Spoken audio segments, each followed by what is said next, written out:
Estamos no primeiro século da era cristã. O mundo é dominado pelo Império Romano, uma potência militar, política e cultural que controla estradas, portos e nações inteiras.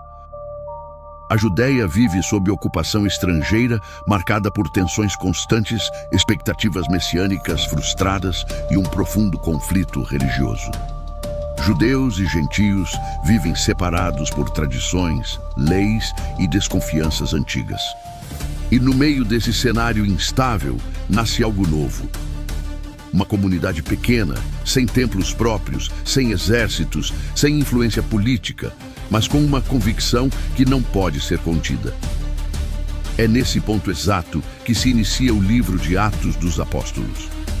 O livro de Atos foi escrito por Lucas, o mesmo autor do Evangelho que leva seu nome. Atos é um livro histórico, mas não apenas no sentido cronológico. Ele é histórico porque acompanha eventos reais, personagens identificáveis e lugares concretos. Mas também é teológico, porque mostra como Deus age na história. Não é um tratado de doutrina, nem uma carta pastoral. É uma narrativa viva, construída em cenas, viagens, conflitos, discursos públicos e decisões difíceis. É a história da igreja em movimento. Ao longo do livro, percebemos uma estrutura clara, ainda que natural.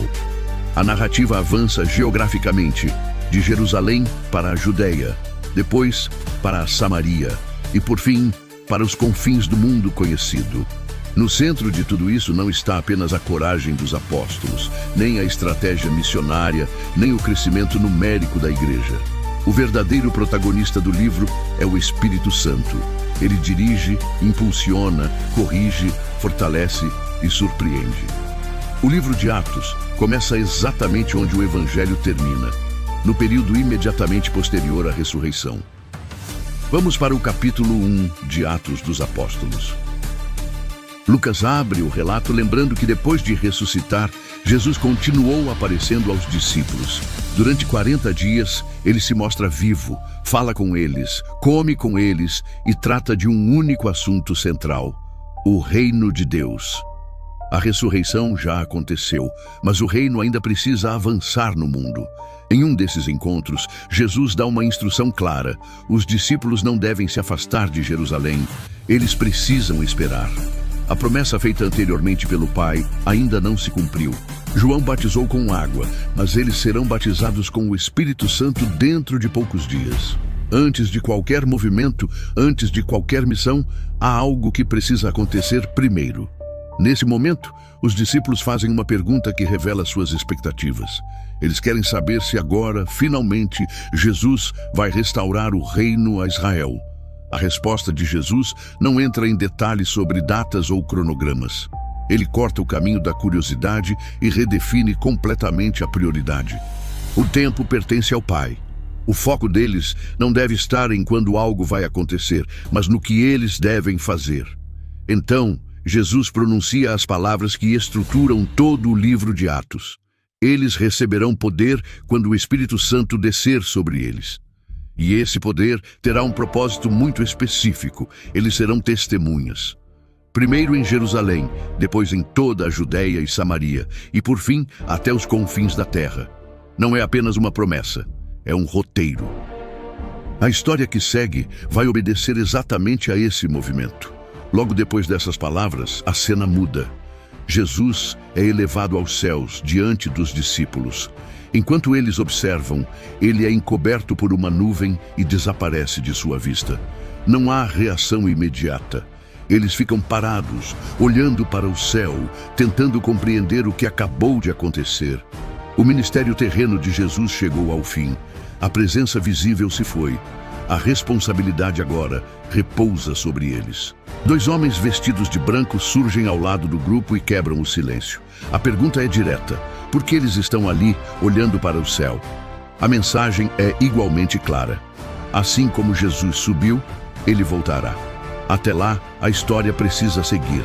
A ascensão não é um ponto final, mas uma transição. Os discípulos retornam a Jerusalém, obedecendo exatamente ao que Jesus havia ordenado. Eles se reúnem em um lugar alto, provavelmente uma casa ampla, onde costumavam se encontrar. Ali estão os 11 apóstolos, algumas mulheres, Maria, a mãe de Jesus, e os irmãos dele. O grupo é pequeno, mas unido. E Lucas descreve algo essencial. Todos perseveram unanimemente em oração. Ainda não há pregação pública. Ainda não há milagres. Ainda não há expansão. O que existe é a espera, uma espera ativa, sustentada por oração e comunhão. A igreja nasce, antes de tudo, como uma comunidade que aprende a depender. É nesse contexto que Pedro se levanta e toma a palavra. Ele chama a atenção para um vazio evidente no grupo. Judas, que fazia parte dos 12, não está mais ali. Pedro relembra o que aconteceu. A traição, o dinheiro recebido, a morte trágica. Ele não se aprofunda nos detalhes, mas afirma algo importante. Tudo aquilo já estava previsto nas Escrituras. A tragédia não pegou Deus de surpresa. Pedro explica que é necessário que outro ocupe o lugar deixado por Judas. Não por conveniência, mas para restaurar a integridade do grupo apostólico. Os 12 não são apenas líderes, eles representam simbolicamente o novo povo de Deus, agora reunido em torno de Jesus. O critério é claro: o substituto precisa ter acompanhado todo o ministério de Jesus, desde o batismo até a ressurreição. 2 nomes são apresentados: José, chamado Barsabás, e Matias. O grupo ora mais uma vez, reconhecendo que Deus conhece os corações. Eles lançam sortes, um costume comum naquele contexto, e a escolha recai sobre Matias. Ele é contado entre os 12 apóstolos. Esse momento costuma gerar dúvidas, especialmente sobre o uso de sortes para a escolha. No contexto do livro, porém, isso acontece antes da descida do Espírito Santo e segue um padrão conhecido nas escrituras hebraicas. Lucas não apresenta a decisão como equivocada, nem como algo que precisará ser corrigido depois. Ao contrário, ele descreve uma comunidade que ora, busca direção nas Escrituras e confia o resultado a Deus, estabelecendo desde o início uma postura de dependência, não de improviso. O capítulo 1 termina sem o cumprimento da promessa. O Espírito ainda não desceu, o poder ainda não foi liberado, mas tudo está preparado. A missão foi definida, a liderança foi ajustada e a ordem foi clara: esperar. A igreja ainda não saiu às ruas, mas já aprendeu a se alinhar. Entramos agora no capítulo 2 do livro de Atos dos Apóstolos. O cenário é Jerusalém, em um dia específico do calendário judaico. Chegou o dia de Pentecostes. Judeus vindos de muitas regiões do mundo conhecido estão reunidos na cidade. Jerusalém está cheia, barulhenta, multicultural. É nesse contexto que a história dá um salto. Os discípulos estão todos reunidos em um mesmo lugar. Não estão pregando, não estão discutindo estratégias. Estão juntos. De repente, sem aviso, algo rompe o ambiente. Um som vindo do céu, como um vento forte, enche toda a casa onde estão. Não é descrito como vento físico, mas como um som que domina o espaço. Em seguida, algo visível acontece. Línguas como de fogo pousam sobre cada um deles. Nesse momento, o texto deixa claro: todos ficam cheios do Espírito Santo. Não apenas os apóstolos, mas todos os que estão ali. E imediatamente algo começa a acontecer. Eles passam a falar em outras línguas conforme o Espírito lhes concede que falem. A cena se desloca para fora. O barulho chama a atenção da multidão que está em Jerusalém por causa da festa. Pessoas de diferentes regiões, com línguas e culturas distintas, se aproximam. O espanto é geral. Cada um ouve os discípulos falando em sua própria língua. Não se trata de palavras desconexas, eles anunciam as grandezas de Deus. A multidão reage de formas diferentes, alguns ficam perplexos e tentam entender o que está acontecendo, outros zombam e dizem que eles estão embriagados. É nesse ponto que Pedro se levanta. Pela primeira vez no livro, ele assume claramente a voz pública da comunidade. Pedro começa esclarecendo o que não está acontecendo. Aquilo não é embriaguez, é cedo demais para isso. Em seguida, ele explica o que está acontecendo, conectando o evento às Escrituras. Ele cita o profeta Joel, mostrando que aquele derramamento do Espírito havia sido prometido. Nos últimos dias, Deus derramaria do seu Espírito sobre todos, homens e mulheres, jovens e velhos. O que está acontecendo ali não é desordem, é cumprimento. A partir daí, Pedro direciona a mensagem para Jesus. Ele relembra quem Jesus foi, seus milagres, sinais e obras poderosas realizadas entre eles. Lembra que tudo isso aconteceu publicamente, diante de todos. Em seguida, fala da crucificação. Jesus foi entregue, morto, pregado numa cruz. Mas Pedro não apresenta isso como um acidente da história. Ele afirma que isso aconteceu conforme o plano e a presciência de Deus. Então vem o centro da mensagem. Deus ressuscitou Jesus, rompendo os laços da morte. Pedro cita os Salmos para mostrar que a ressurreição já estava anunciada nas Escrituras. Davi falou de alguém que não seria abandonado no sepulcro. Pedro afirma que Davi morreu e foi sepultado, mas Jesus ressuscitou. E eles são testemunhas disso. A mensagem avança mais uma vez. Jesus, agora exaltado à direita de Deus, recebeu do Pai o Espírito Santo prometido e o derramou. O que a multidão vê e ouve é resultado direto disso.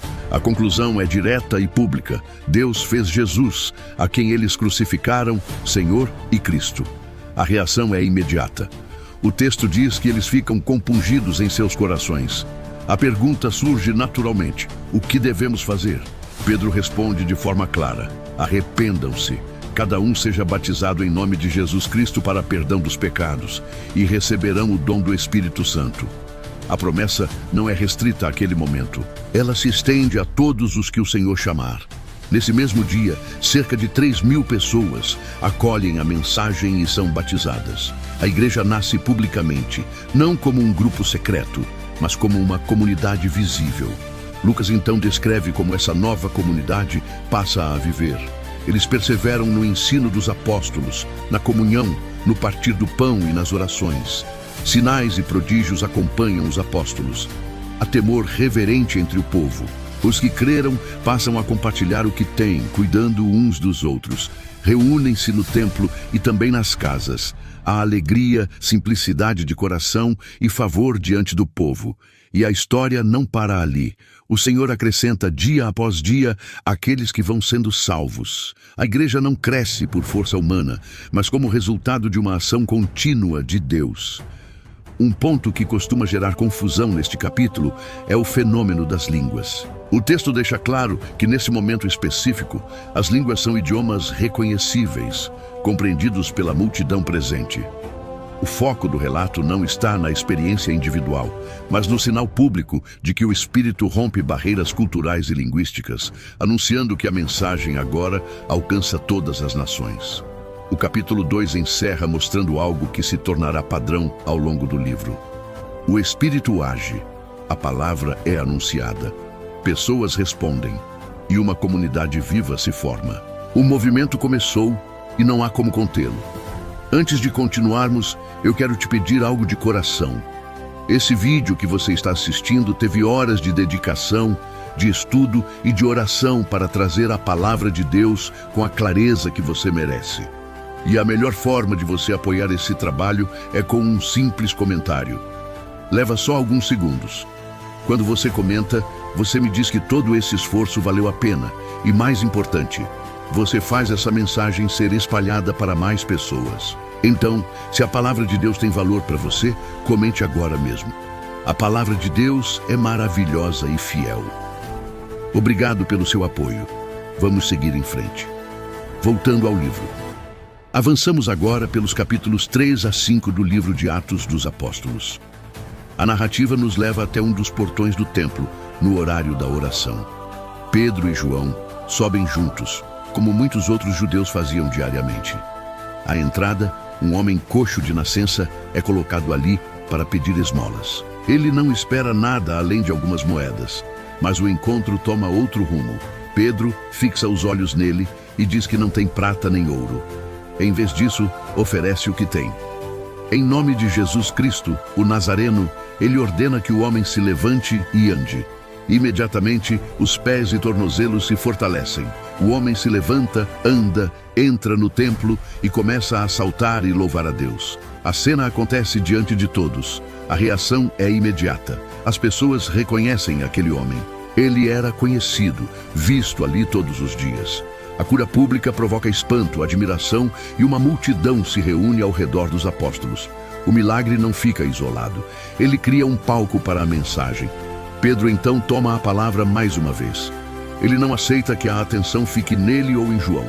Deixa claro que o poder não vem deles. A cura aconteceu pelo nome de Jesus, aquele que o povo entregou, negou e matou, mas que Deus ressuscitou dentre os mortos. Pedro conecta o acontecimento às Escrituras, fala do Deus de Abraão, Isaque e Jacó, e mostra que Jesus é o cumprimento das promessas feitas aos pais. A mensagem provoca divisão. Muitos creem, outros se incomodam profundamente. Os sacerdotes, o capitão do templo e os saduceus se aproximam. A pregação sobre a ressurreição incomoda diretamente as autoridades religiosas. Pedro e João são presos.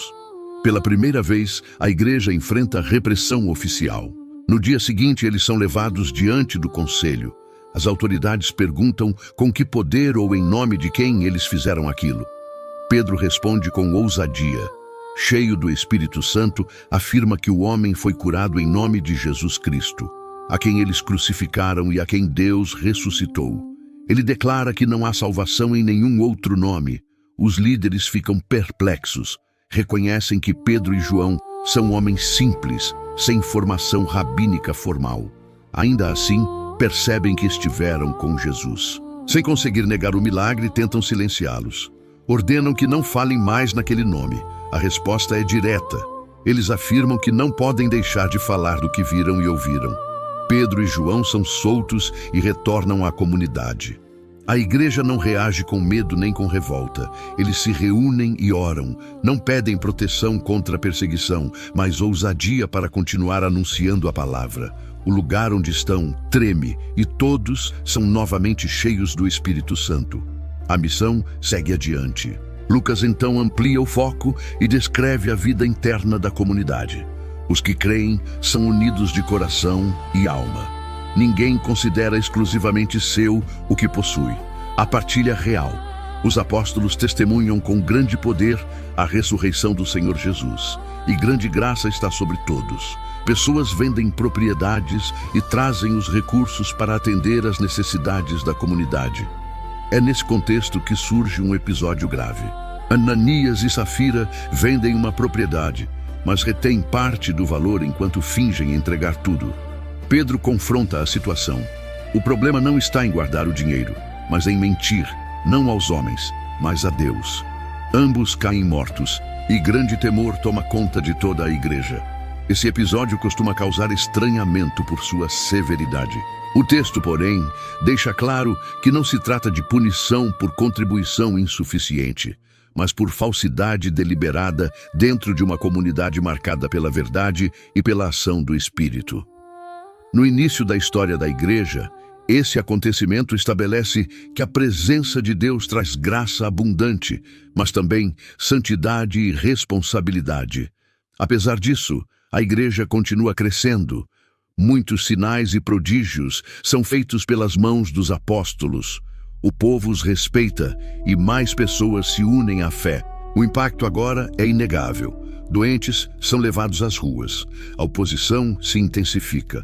As autoridades, cheias de inveja, prendem novamente os apóstolos. Durante a noite, um anjo do Senhor abre as portas da prisão e os liberta. Eles recebem uma ordem clara: voltar ao templo e anunciar ao povo todas as palavras dessa vida. Ao amanhecer, eles obedecem. Quando o conselho se reúne, os apóstolos não estão mais na prisão. São encontrados no templo, ensinando. Levados novamente diante das autoridades, são questionados.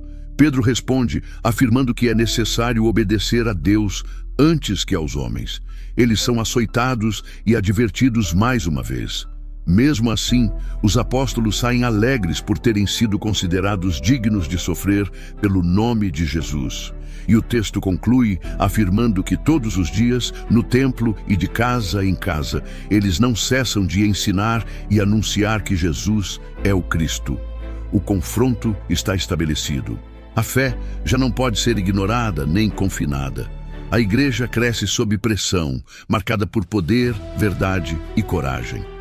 Avançamos para os capítulos 6 a 7 do livro de Atos dos Apóstolos. A comunidade em Jerusalém cresce diariamente, reunindo pessoas de origens diferentes. Entre os discípulos, há judeus de fala hebraica e judeus de fala grega, com costumes e referências culturais distintas. É nesse contexto que surge uma queixa. As viúvas de fala grega estão sendo negligenciadas na distribuição diária de alimentos. O problema não é pequeno. Ele revela uma tensão real dentro da comunidade. A igreja, que até então experimentava unidade e crescimento, agora precisa lidar com a diversidade e com a possibilidade de injustiça. Os 12 apóstolos se reúnem com a comunidade e deixam claro que algo precisa ser feito, mas sem perder o foco da missão principal. Eles afirmam que não é correto abandonar o ministério da Palavra de Deus para servir às mesas. A solução apresentada envolve toda a comunidade. 7 homens são escolhidos com critérios bem definidos, boa reputação, cheios do Espírito Santo e de sabedoria. A escolha não é aleatória. Reflete a necessidade de maturidade espiritual também nas funções práticas. Os apóstolos oram e impõem as mãos sobre eles, delegando oficialmente essa responsabilidade. Com isso, o texto faz uma afirmação importante. A palavra de Deus continua a se espalhar. O número de discípulos aumenta ainda mais e até muitos sacerdotes passam a obedecer à fé. A organização não freia o crescimento, ela o sustenta. Entre os 7 escolhidos, um nome começa a ganhar destaque: Estevão. Ele é descrito como cheio de graça e poder, realizando grandes sinais e prodígios entre o povo. Sua atuação chama a atenção e provoca a reação. Alguns membros de sinagogas frequentadas por judeus da diáspora começam a discutir com ele. Não conseguem resistir à sabedoria e ao espírito com que ele fala. A oposição, então, muda de estratégia. Falsas testemunhas são levantadas, acusando Estevão de falar contra o templo e contra a lei. Ele é levado diante do conselho. As acusações são graves, pois tocam nos pilares da identidade religiosa judaica. Enquanto está ali, o texto registra um detalhe marcante. O rosto de Estevão parece como o rosto de um anjo. Diante do sumo sacerdote, Estevão recebe a oportunidade de falar. O capítulo 7 é ocupado quase inteiramente por seu discurso. Ele começa recontando a história de Israel, desde Abraão, passando por José, Moisés e os profetas. Estevão não faz um resumo genérico. Ele seleciona eventos-chave e mostra um padrão recorrente.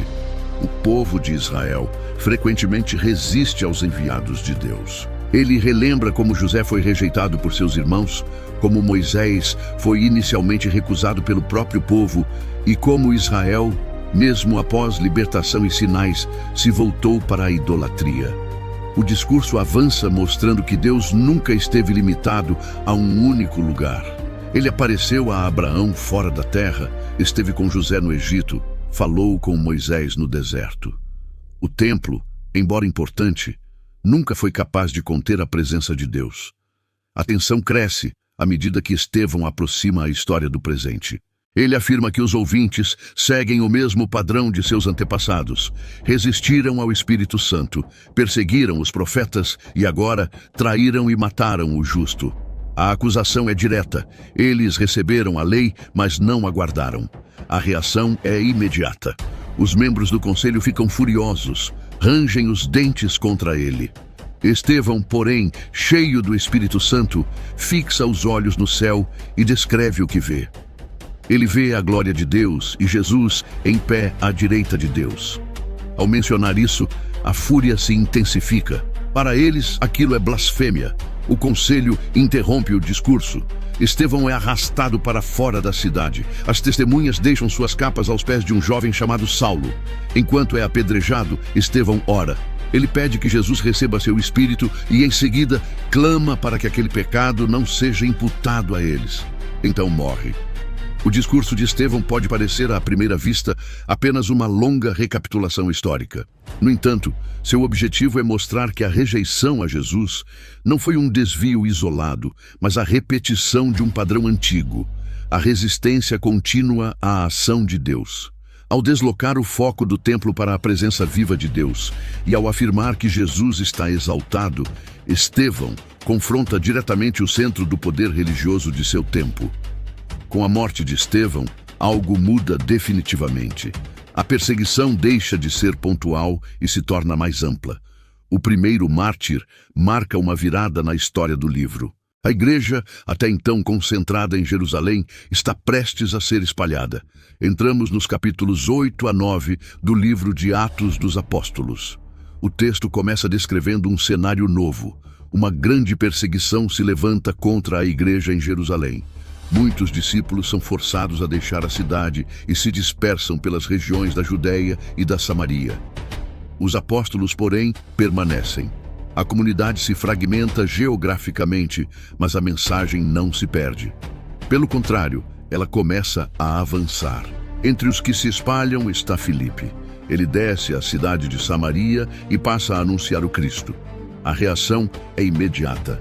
Multidões o ouvem com atenção. Espíritos imundos saem de muitas pessoas.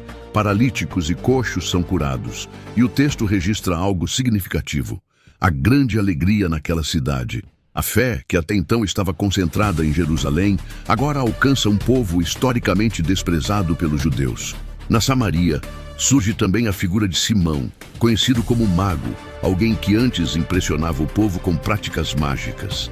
Ele crê, é batizado e passa a seguir Filipe, admirado com os sinais que acontecem. A notícia do que ocorre em Samaria chega a Jerusalém, e Pedro e João são enviados para verificar a situação.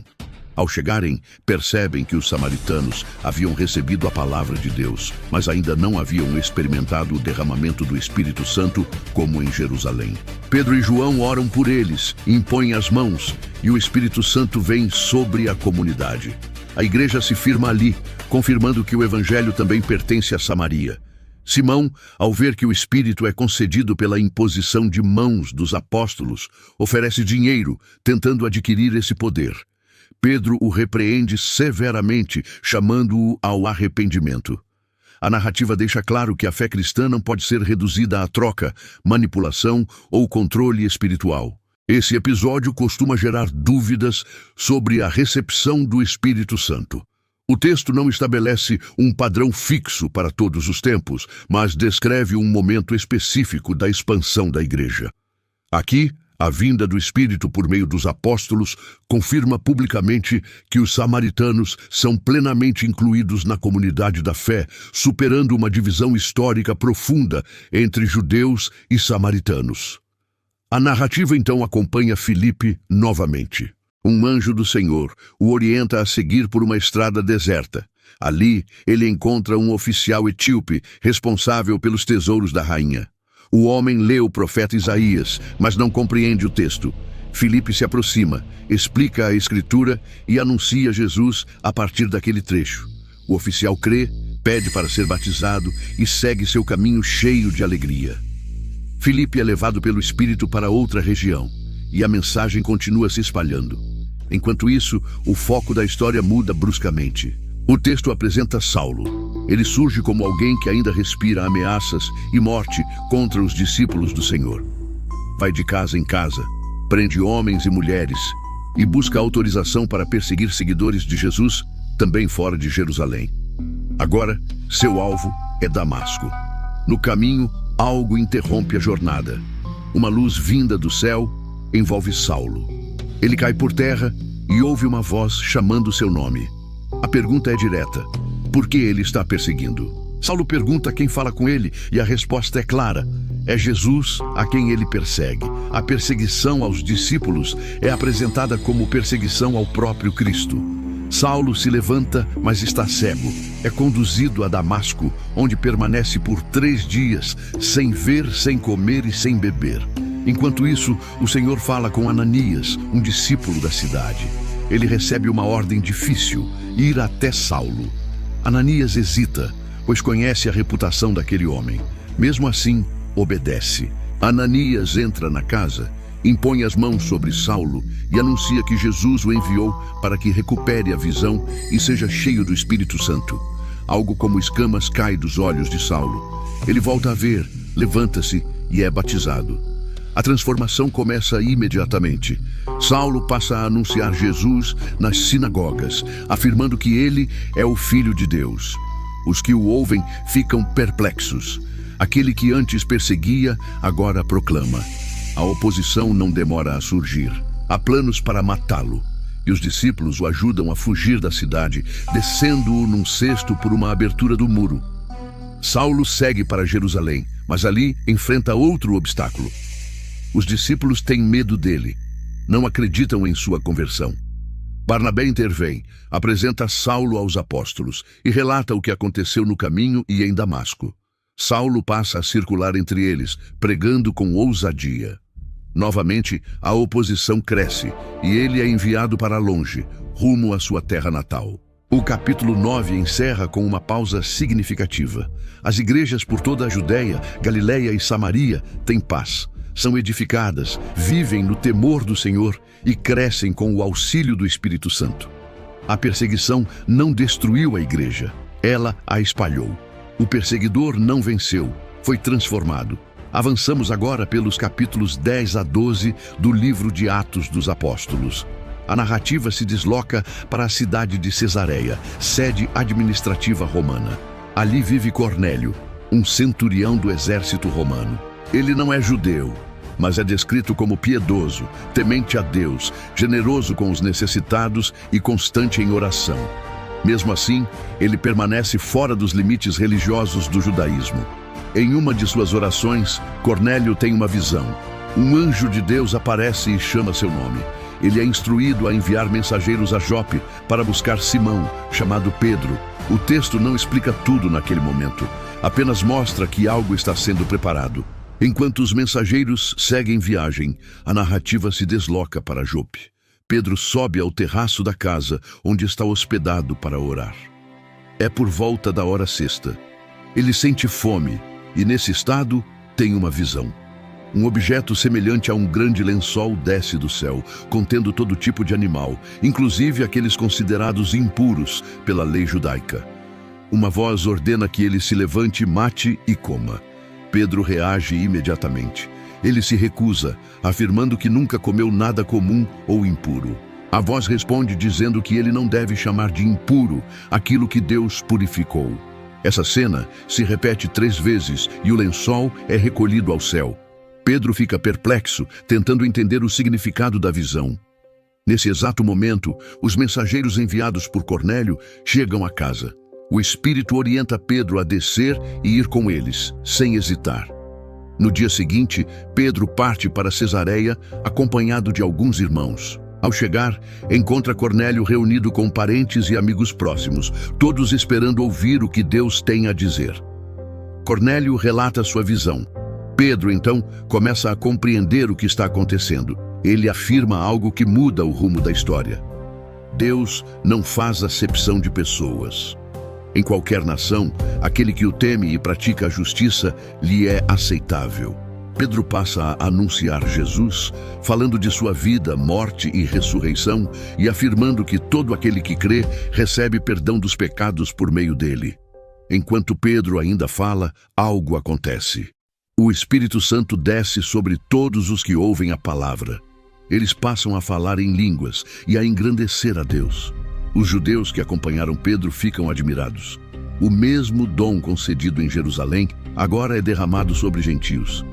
Pedro não hesita. Ele pergunta quem poderia impedir que aquelas pessoas fossem batizadas, já que receberam o Espírito Santo da mesma forma. Cornélio e sua casa são batizados. Pela primeira vez, gentios entram plenamente na comunidade cristã sem se tornarem judeus. Quando Pedro retorna a Jerusalém, enfrenta questionamentos. Alguns o criticam por ter entrado na casa de incircuncisos e comido com eles. Pedro então relata, passo a passo, tudo o que aconteceu. Ao ouvir o relato, os líderes se calam e glorificam a Deus, reconhecendo que o arrependimento para a vida também foi concedido aos gentios. Esse episódio marca uma virada teológica profunda no livro. A visão de Pedro não trata apenas de alimentos, mas da redefinição dos limites da comunidade da fé. O texto mostra que a iniciativa não parte da igreja, mas de Deus, que conduz cada passo para deixar claro que a inclusão dos gentios não é concessão humana, mas propósito divino. É narrativa, segue mostrando as consequências dessa abertura.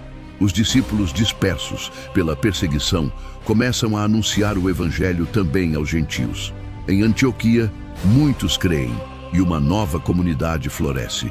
A igreja de Jerusalém envia Barnabé para acompanhar o que está acontecendo. Ele se alegra ao ver a graça de Deus em ação e incentiva os irmãos a permanecerem firmes. Barnabé então vai buscar Saulo em Tarso e o leva para Antioquia. Durante um ano inteiro, eles ensinam ali. É nessa cidade que os discípulos passam a ser chamados pela primeira vez de cristãos. Antioquia surge como um novo centro da missão, agora claramente voltado ao mundo gentio. Enquanto isso, o texto apresenta outro movimento paralelo. A perseguição ganha um rosto político. Herodes prende alguns da igreja, manda matar Tiago, irmão de João, e vê que isso agrada aos líderes judeus. Pedro também é preso, mantido sob forte vigilância. A igreja, porém, ora intensamente por ele. Durante a noite, um anjo do Senhor aparece na prisão. As correntes caem, as portas se abrem e Pedro é conduzido para fora. Ele percebe que não está sonhando. Deus o livrou.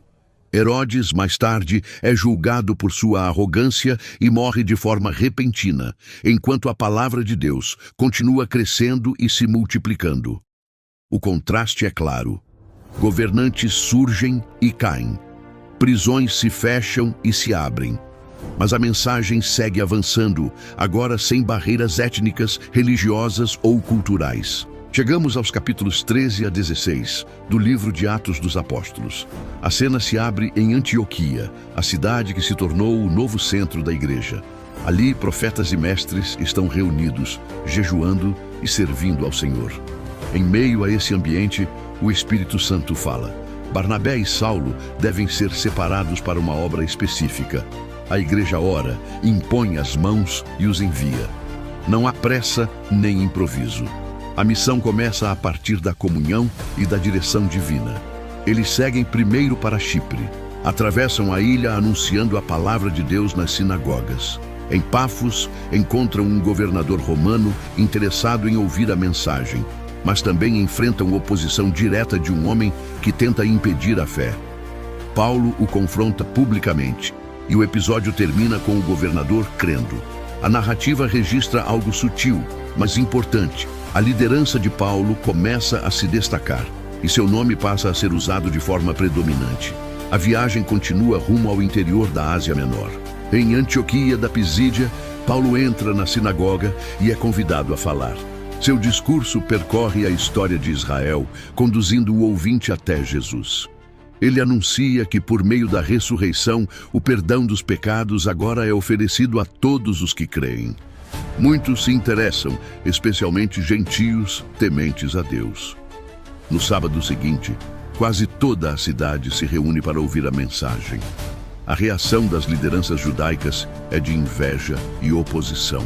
Diante disso, Paulo e Barnabé fazem uma declaração decisiva. Eles afirmam que, já que a palavra foi rejeitada ali, agora se voltariam aos gentios. Muitos creem e a perseguição se intensifica. Expulsos da cidade, eles seguem adiante, cheios de alegria e do Espírito Santo. O mesmo padrão se repete em outras cidades. Em Icônio, a mensagem divide a população. Em Listra, Paulo cura um homem coxo desde o nascimento.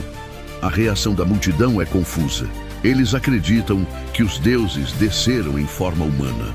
Barnabé e Paulo tentam conter a idolatria, afirmando que são apenas homens e anunciando o Deus vivo. Pouco depois, a mesma multidão é incitada contra eles. Paulo é apedrejado e deixado como morto, mas se levanta e continua a missão. Ao final da primeira viagem, os missionários retornam pelas cidades onde haviam passado, fortalecendo os discípulos e organizando as comunidades. Eles nomeiam líderes, oram e seguem viagem de volta a Antioquia.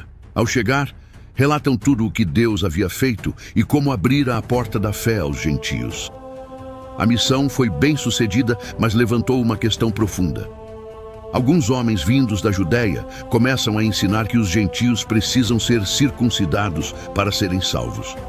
O conflito não é pequeno. Trata-se da própria definição do que significa pertencer ao povo de Deus. A igreja decide levar a questão a Jerusalém. No capítulo 15, os apóstolos e líderes se reúnem. Há muito debate. Pedro relembra sua experiência com os gentios e afirma que Deus não fez distinção entre judeus e não-judeus, concedendo o Espírito a ambos pela fé. Tiago também fala, citando os profetas, e confirma que a inclusão dos gentios fazia parte do plano divino. A decisão final preserva a unidade da igreja. Os gentios não seriam obrigados a guardar a lei mosaica, mas receberiam orientações para manter comunhão. Uma carta é enviada às igrejas, trazendo alívio e alegria. Com a questão resolvida, a missão continua. Paulo e Barnabé se separam por causa de uma divergência sobre João Marcos. Barnabé segue para Chipre, enquanto Paulo escolhe Silas e inicia uma nova jornada. O livro mostra que a obra continua mesmo quando há desacordos humanos. Paulo passa pela Síria e pela Cilícia, fortalecendo as igrejas, e chega a Listra, onde encontra Timóteo. Ele o leva consigo. As decisões do concílio são entregues às comunidades, e as igrejas crescem em número e firmeza. O grupo tenta seguir para diferentes regiões, mas o Espírito os impede. A narrativa deixa claro que nem todo caminho aberto parece ser o caminho certo. Em Troade, Paulo tem uma visão durante a noite. Um homem da Macedônia pede ajuda. Eles entendem que Deus os chama para atravessar o mar. A missão deixa a Ásia e entra na Europa. Em Filipos, uma colônia romana, eles se reúnem junto a um rio. Lídia ouve a mensagem, crê, e sua casa se torna um ponto de apoio para a comunidade. Pouco depois, Paulo liberta uma jovem escravizada de um espírito de adivinhação, o que provoca a revolta de seus exploradores.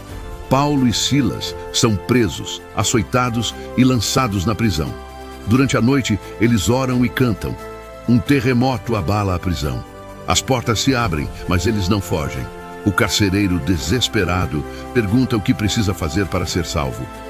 Paulo responde que ele precisa crer em Jesus Cristo. Ele ouve a resposta, crê, e ele e sua casa são batizados em nome de Jesus naquela mesma noite. Mesmo na prisão, a mensagem avança. Avançamos pelos capítulos 17 a 20 do livro de Atos dos Apóstolos. Paulo segue viagem e chega a Tessalônica. Como era seu costume, entra na sinagoga e durante vários sábados expõe as Escrituras. Ele mostra que era necessário que o Cristo sofresse e ressuscitasse, e afirma que Jesus é esse Cristo. Alguns judeus creem, assim como muitos gregos piedosos e mulheres de destaque. Mas a reação contrária surge rapidamente. A cidade é agitada, acusações são feitas e os irmãos enviam Paulo embora durante a noite. Em Bereia, o cenário é diferente. Ali, os judeus recebem a palavra com prontidão e examinam diariamente as Escrituras para verificar se o que Paulo diz é verdadeiro. Muitos creem. Ainda assim, a perseguição o alcança novamente e Paulo segue viagem, deixando Silas e Timóteo para trás. Paulo chega então a Atenas. A câmera do livro desacelera para mostrar a cidade. Atenas é um centro intelectual, repleto de templos, estátuas e debates filosóficos. Paulo anda pelas ruas e seu espírito se indigna ao ver a cidade entregue à idolatria. Ele discute na sinagoga e também na praça, dialogando com filósofos epicureus e estoicos. Convidado a falar no Areópago, Paulo se dirige aos pensadores da cidade.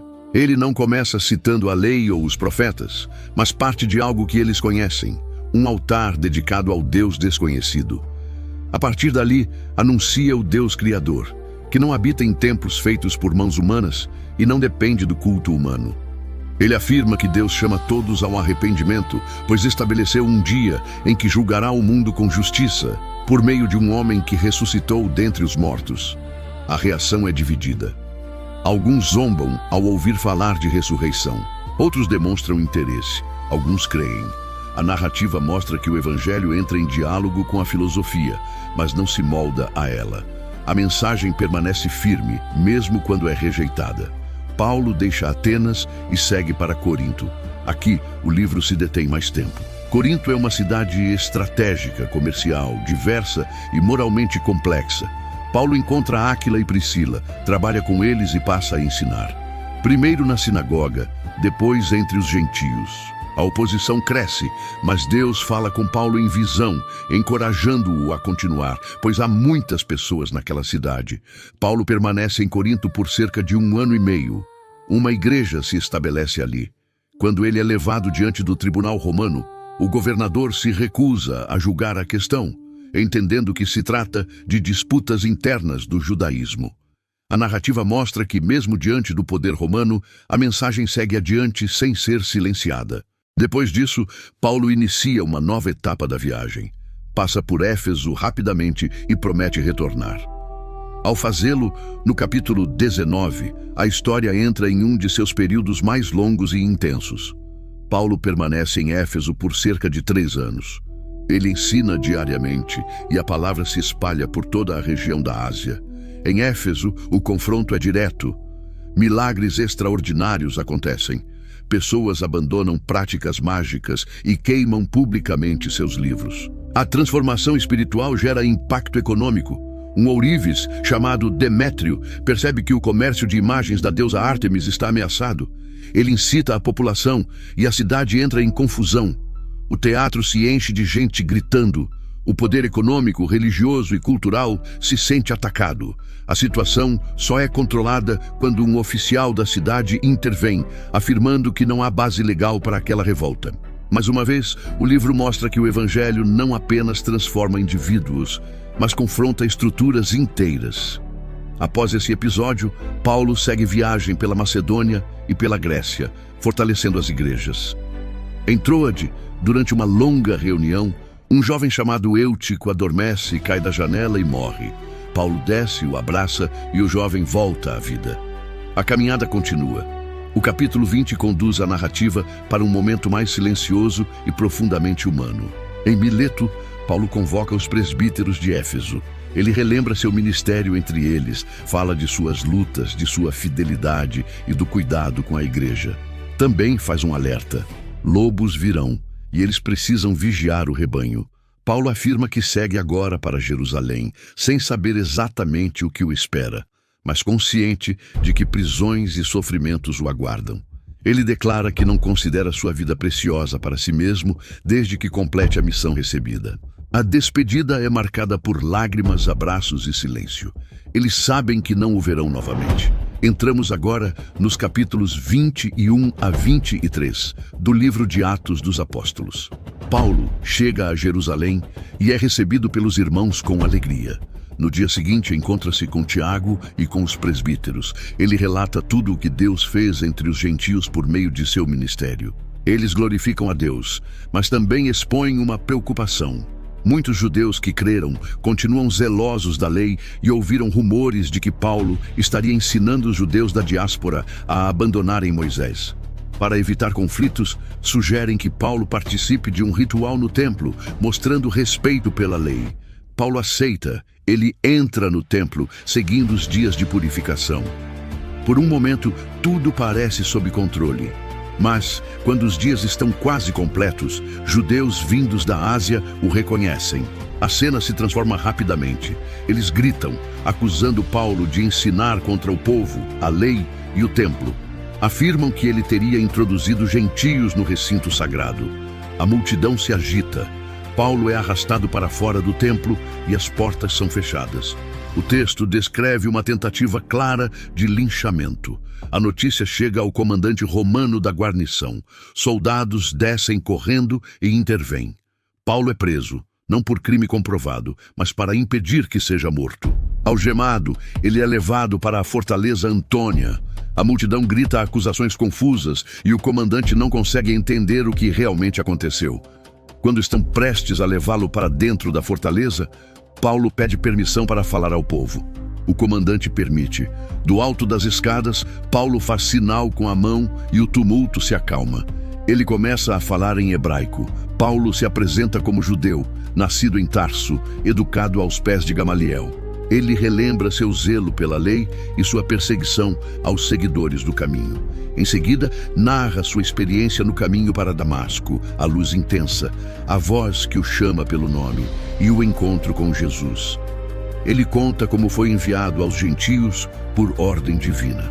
Até esse ponto, a multidão escuta em silêncio, mas ao ouvir a menção aos gentios, a reação explode. Gritos, poeira lançada ao ar, pedidos de morte. O comandante ordena que Paulo seja levado para dentro e interrogado sob açoites. Quando está prestes a ser examinado, Paulo pergunta se é lícito açoitar um cidadão romano sem julgamento. A reação é imediata. O comandante percebe que prendeu um cidadão romano e recua. No dia seguinte, desejando entender a acusação, o comandante reúne o sinédrio e apresenta Paulo diante deles. Paulo começa afirmando que sempre viveu diante de Deus com boa consciência. O sumo sacerdote manda que o firam no rosto. Paulo reage, denunciando a hipocrisia do ato. Percebendo que o conselho é dividido entre fariseus e saduceus, Paulo declara que está sendo julgado por causa da esperança da ressurreição dos mortos. A declaração divide o sinédrio. Os fariseus defendem Paulo, enquanto os saduceus se opõem com veemência. A discussão se torna tão intensa que o comandante precisa intervir novamente, retirando Paulo à força para protegê-lo. Naquela noite, o Senhor aparece a Paulo e o encoraja. Assim como ele testemunhou em Jerusalém, também testemunharia em Roma. A história deixa claro que, mesmo preso, Paulo não está fora do propósito divino. No dia seguinte, mais de 40 homens fazem um juramento. Eles conspiram para matar Paulo, prometendo não comer nem beber até cumprirem o plano. O complô chega ao conhecimento das autoridades por meio do sobrinho de Paulo. O comandante age com rapidez. Em meio à noite, uma escolta impressionante é organizada. Soldados, cavaleiros e lanceiros acompanham Paulo até Cesareia sob proteção romana. Uma carta é enviada ao governador Félix, explicando a situação. Paulo é salvo não por manobras humanas, mas pela intervenção contínua de Deus, usando o próprio sistema imperial. Esse bloco encerra com uma imagem poderosa. Paulo deixa Jerusalém não como missionário livre, mas como prisioneiro. Ainda assim, ele está vivo, protegido e em movimento. As acusações religiosas falharam em silenciá-lo. A mensagem não foi interrompida. Ela apenas mudou de cenário. Entramos agora nos capítulos 24 a 26 do livro de Atos dos Apóstolos. Paulo chega a Cesareia, escoltado por soldados, e é apresentado ao governador Félix. As acusações vêm imediatamente. Um advogado contratado pela liderança judaica acusa Paulo de provocar tumultos, liderar uma seita perigosa e profanar o templo. O discurso é formal, calculado, pensado para convencer o poder romano. Quando Paulo recebe a palavra, sua defesa é direta e sóbria. Ele nega ter causado distúrbios, afirma que não profanou o templo e declara que serve ao Deus de seus pais, crendo em tudo o que está escrito na lei e nos profetas. Ele afirma que sua verdadeira acusação é a mesma esperança que sempre moveu Israel, a ressurreição dos mortos. O julgamento não termina com condenação. Félix adia a decisão. O texto mostra que Paulo permanece preso em Cesareia por um longo período, cerca de 2 anos. Durante esse tempo, Félix o chama várias vezes para ouvir sobre a fé em Cristo Jesus. Paulo fala sobre justiça, domínio próprio e juízo vindouro. O governador fica alarmado, mas não toma decisão alguma. Ele mantém Paulo preso, esperando talvez um suborno, e também buscando agradar aos líderes judeus. Quando Félix é substituído por Festo, o caso é retomado. Os líderes judaicos pedem que Paulo seja levado de volta a Jerusalém, planejando emboscá-lo no caminho. Festo, porém, mantém o processo em Cesareia.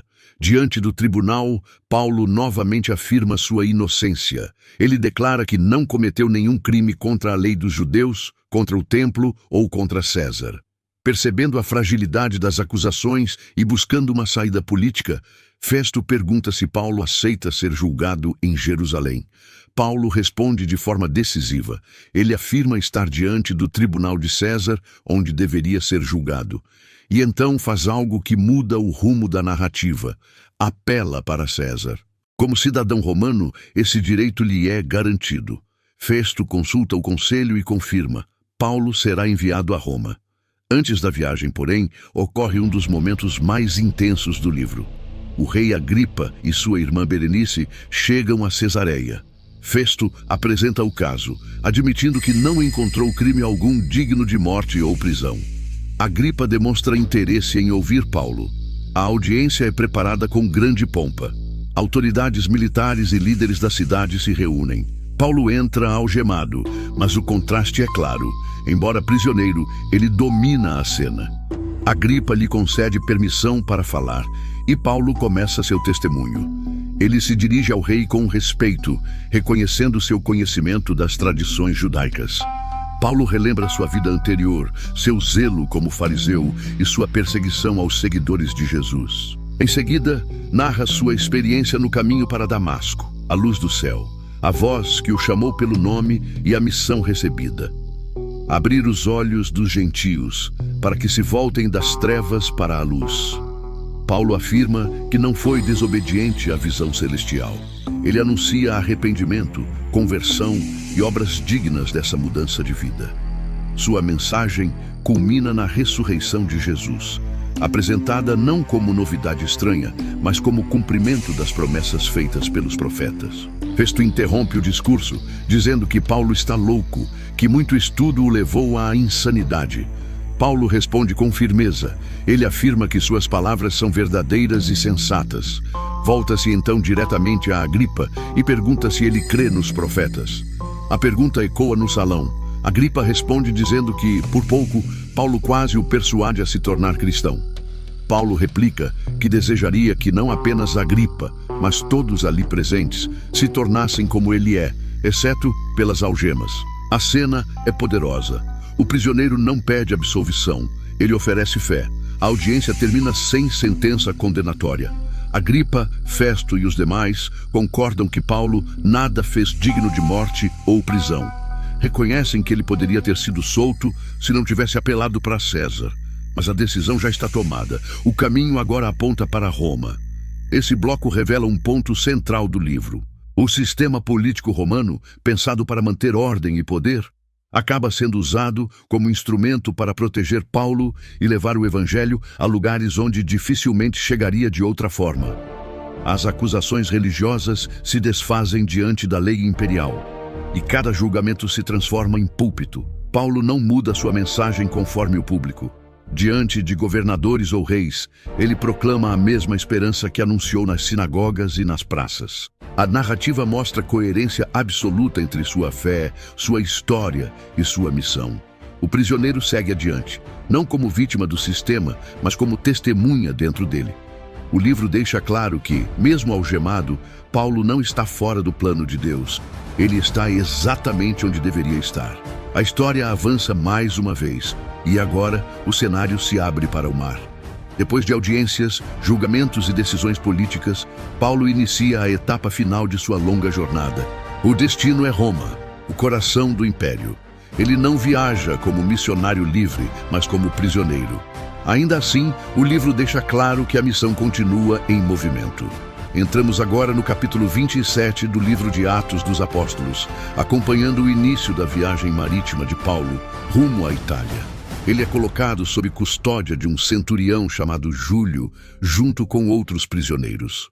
Desde o começo, a travessia se mostra difícil. Os ventos são contrários e o navio avança lentamente ao longo da costa.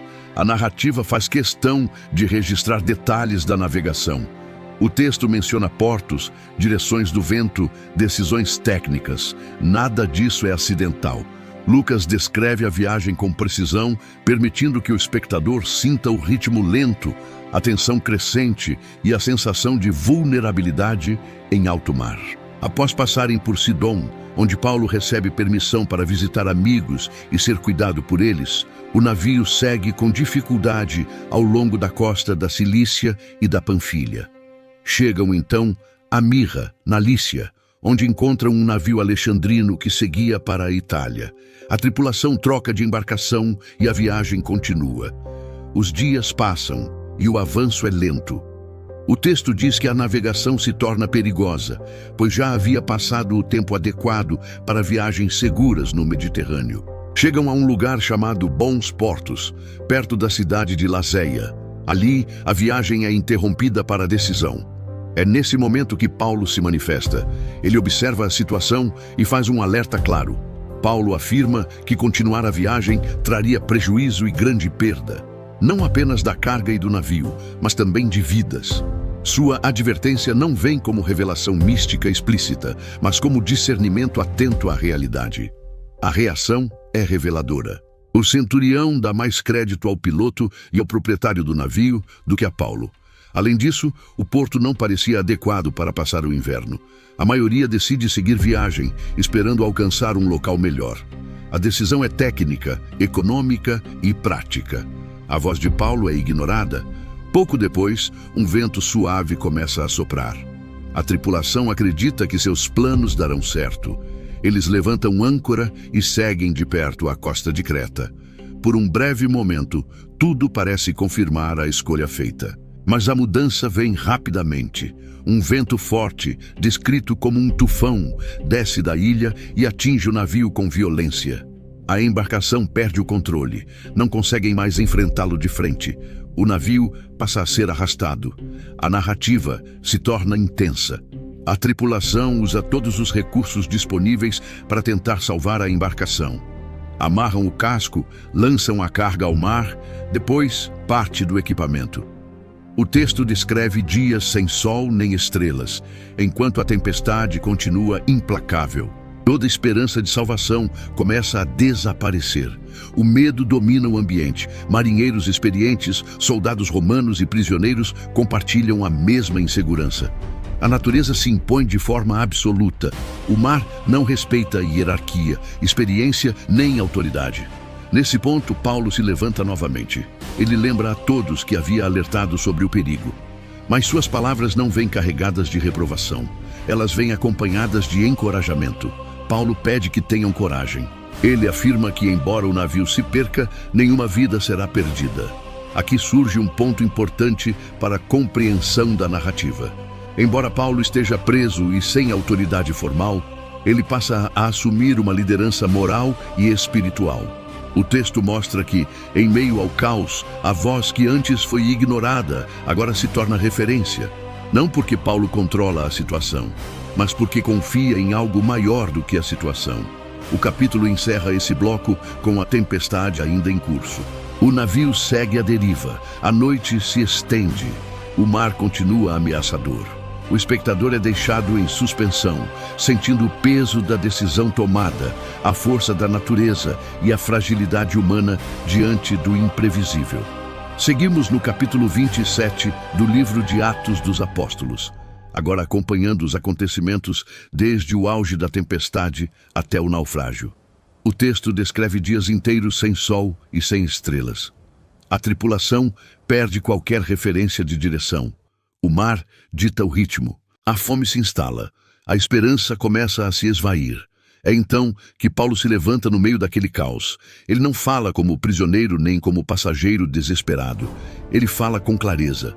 Lembra a todos que havia advertido sobre o perigo, mas imediatamente conduz suas palavras para outro tom. Ele pede coragem. Anuncia que nenhum deles perderá a vida, embora o navio seja destruído. Paulo relata que durante a noite um anjo do Deus a quem ele pertenceu e a quem serve esteve com ele. A mensagem é direta. Paulo deve comparecer diante de César e Deus lhe concedeu a vida de todos os que navegam com ele. A promessa não elimina a tempestade, mas redefine o desfecho. A partir desse momento, o medo começa a ceder espaço à atenção. A narrativa mostra uma inversão clara de autoridade. Antes, a palavra de Paulo foi ignorada. Agora, todos passam a ouvi-lo. Sua confiança não vem de habilidade náutica, mas da certeza de que sua vida ainda tem propósito. Ele afirma que crê em Deus e que tudo acontecerá exatamente como foi dito. Enquanto o navio se aproxima de terra desconhecida, alguns marinheiros tentam fugir em segredo, descendo o bote salva-vidas. Paulo percebe a manobra e alerta o centurião e os soldados. Se aqueles homens abandonarem o navio, ninguém será salvo. Pela primeira vez, a decisão militar se submete à palavra do prisioneiro. O bote é cortado e deixado à deriva. A unidade começa a se formar. Paulo incentiva todos a se alimentarem. Já haviam passado muitos dias sem comer. Ele toma pão, dá graças a Deus diante de todos, parte-o e começa a comer. O gesto é simples, mas carregado de significado. A confiança se espalha. Todos se alimentam. O texto diz que o ânimo é restaurado. Com o dia clareando, avistam uma enseada. Decidem encalhar o navio ali. Soltam as âncoras, içam a vela e avançam. A embarcação atinge um banco de areia. A proa fica presa e a popa começa a se despedaçar com a força das ondas. O naufrágio é inevitável. Os soldados consideram matar os prisioneiros para evitar fugas, mas o centurião, desejando salvar Paulo, impede a ação. Ele ordena que os que sabem nadar se lancem primeiro ao mar e que os demais se salvem agarrados a tábuas e destroços do navio. A cena é caótica, mas o resultado é exatamente o que foi prometido. Todos chegam à terra em segurança. Esse é um ponto que pode gerar confusão se não for observado com atenção. A promessa feita a Paulo não garante a preservação do navio, nem a ausência de perdas materiais. Ela garante a preservação das vidas. O texto mostra que a fidelidade de Deus não se manifesta evitando toda a destruição, mas conduzindo as pessoas através dela. A obediência prática às orientações recebidas é parte essencial do cumprimento da promessa. O capítulo encerra esse momento com uma imagem poderosa. O navio que levou todos até ali não existe mais. Madeira espalhada pela praia, roupas encharcadas, corpos exaustos. Ainda assim, ninguém morreu. O prisioneiro se tornou líder. A tempestade não foi evitada, mas também não foi o fim. Chegamos agora ao capítulo 28 do livro de Atos dos Apóstolos, o último capítulo da obra. A câmera da narrativa se fixa em terra firme, numa ilha chamada Malta, onde os sobreviventes descobrem que não chegaram sozinhos à história. Os habitantes da ilha recebem o grupo com bondade inesperada. Acendem uma fogueira para aquecer aqueles homens exaustos, protegendo-os do frio e da chuva. O texto faz questão de registrar esse gesto simples, quase silencioso, como parte da condução divina da história. A missão não avança apenas por discursos, mas também por hospitalidade. Enquanto ajuda a alimentar o fogo, Paulo recolhe um feixe de gravetos. Uma víbora, fugindo do calor, prende-se à sua mão. A reação é imediata. Os moradores da ilha interpretam o episódio à luz de sua própria lógica religiosa. Para eles, aquele homem deve ser um assassino. Sobreviveu ao mar, mas a justiça divina o alcançou em terra. Eles observam, esperando que Paulo inche ou caia morto. Mas nada acontece. O veneno não produz efeito algum. A expectativa se transforma em espanto. A mesma multidão que o julgava condenado agora muda de opinião. O texto descreve essa virada com sobriedade, sem exaltação. A narrativa apenas registra o fato e segue adiante. Esse sinal abre portas. Paulo é recebido pelo principal da ilha, cujo pai está doente. Paulo ora por ele, impõe as mãos e o cura. A notícia se espalha rapidamente. Outros enfermos vêm ao encontro dele e também são curados. A ilha inteira se torna cenário de cuidado, restauração e reconhecimento. O grupo permanece ali por 3 meses. Esse é um ponto importante para entender o tom do encerramento de Atos. Lucas não apresenta esses sinais como espetáculo, nem como prova isolada de poder. Eles funcionam como confirmação silenciosa de que a missão continua ativa, mesmo fora dos grandes centros, mesmo longe das sinagogas e tribunais. O mesmo Deus que falou no templo e no sinédrio agora age numa ilha esquecida do mapa imperial. Quando o inverno termina, a viagem é retomada. Um navio alexandrino os leva adiante. A rota passa por Siracusa, Régio e Puteoli. A cada parada, o texto menciona encontros, acolhimento e continuidade. Não há mais perseguições registradas, nem confrontos diretos. A história caminha com passos firmes, rumo ao destino anunciado desde os primeiros capítulos. Finalmente, Paulo chega a Roma. A entrada na capital do Império não acontece com grande cerimônia. Paulo não entra como herói nem como acusado em julgamento público. Ele chega como prisioneiro, mas recebe uma concessão incomum. Permitem que more por conta própria, sob vigilância de um soldado. Algemas ainda estão presentes, mas o espaço para falar permanece aberto. Poucos dias depois, Paulo convoca os líderes judeus locais. Ele explica sua situação, deixa claro que não cometeu crime contra o povo, nem contra os costumes dos pais. Afirma que está preso por causa da esperança de Israel. Alguns se interessam, outros permanecem cautelosos. Marcam um dia para ouvi-lo com mais atenção. Quando esse dia chega, muitos se reúnem em sua casa. Paulo passa o dia inteiro explicando e testemunhando. O texto diz que ele fala do reino de Deus e procura persuadi-los a respeito de Jesus, usando a lei de Moisés e os profetas. Alguns creem, outros rejeitam. A divisão é clara, como em tantas outras cidades ao longo do livro. Paulo encerra o encontro citando palavras antigas sobre corações endurecidos e ouvidos fechados. Ele afirma que a salvação de Deus foi enviada aos gentios e que eles ouvirão.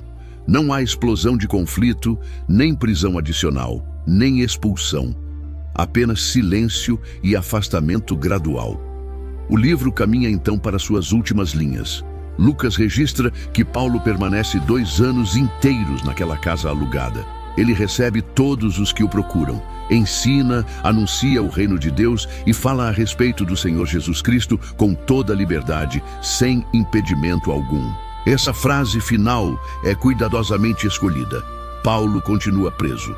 O império continua de pé, mas a palavra não está algemada. O evangelho alcançou Jerusalém, Judeia, Samaria e agora está em Roma, o centro político e simbólico do mundo conhecido. O encerramento aberto de Atos não é falta de informação, mas uma decisão literária intencional. Lucas não registra o destino final de Paulo porque o foco nunca foi o fim de um apóstolo, e sim o avanço da mensagem. O livro termina exatamente onde o mandato inicial apontava, nos confins do mundo conhecido. A história não acaba porque continua além das páginas. A última imagem que Atos nos deixa não é de morte, julgamento ou vitória política.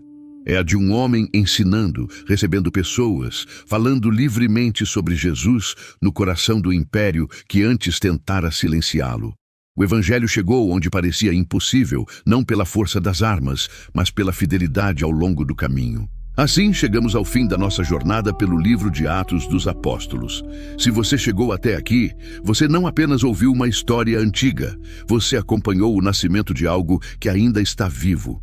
Você viu homens comuns sendo alcançados por um poder extraordinário. Viu medo se transformar em coragem, silêncio se transformar em testemunho, perseguição se transformar em avanço. Atos não termina porque a obra de Deus não terminou. E agora eu quero te convidar a marcar este momento da sua caminhada espiritual com uma declaração clara, pública e consciente. Se você já entregou sua vida a Jesus, escreva nos comentários: "Glória a Deus, porque eu já fui alcançado pelo poder do Evangelho." Essa frase não é apenas um comentário, é um testemunho, é a confissão de quem entende que não foi alcançado por mérito próprio, mas pela graça. É a voz de quem reconhece que faz parte dessa mesma história que começou em Jerusalém e continua até hoje. Mas talvez, enquanto você assistia a Atos se desenrolar, algo começou a queimar dentro do seu coração. Talvez você tenha percebido que essa fé não é apenas uma herança histórica, mas um convite pessoal, um chamado vivo, direto, atual. Se hoje você entende que precisa de Jesus como Senhor e Salvador, se reconhece que não pode continuar do mesmo jeito e deseja entregar sua vida a Ele, escreva nos comentários: "Hoje eu entrego minha vida a Jesus." Essa frase também não é apenas palavras. É o início de uma nova história. A mesma história que começou com pescadores, atravessou prisões, mares, impérios e agora alcança você exatamente onde está. O livro de Atos nos mostra que o Evangelho não é teoria, é poder, não é tradição, é transformação, não é passado, é movimento. E eu te pergunto, o que mais tocou o seu coração em Atos dos Apóstolos? Foi o Pentecostes e o derramar do Espírito? A coragem de Pedro diante das autoridades, a conversão de Paulo, ou a certeza de que nenhuma prisão, perseguição ou tempestade pode impedir o propósito de Deus? Compartilhe nos comentários. Quando você declara o que aprendeu, você também se torna parte ativa dessa história, ajudando outros a enxergarem o agir de Deus com clareza e verdade. Minha oração é que o livro de Atos não termine para você como um estudo concluído, mas como um chamado assumido, que você viva com a mesma convicção que sustentou a igreja primitiva, que Jesus está vivo, que o Espírito Santo está agindo e que o Evangelho continua avançando. Que Deus fortaleça a sua fé, que Ele desperte o seu chamado e que você entenda com clareza e humildade que a história da igreja não acabou. Ela continua em nós. Atos termina com Paulo pregando livremente, e hoje essa mesma liberdade chega até você.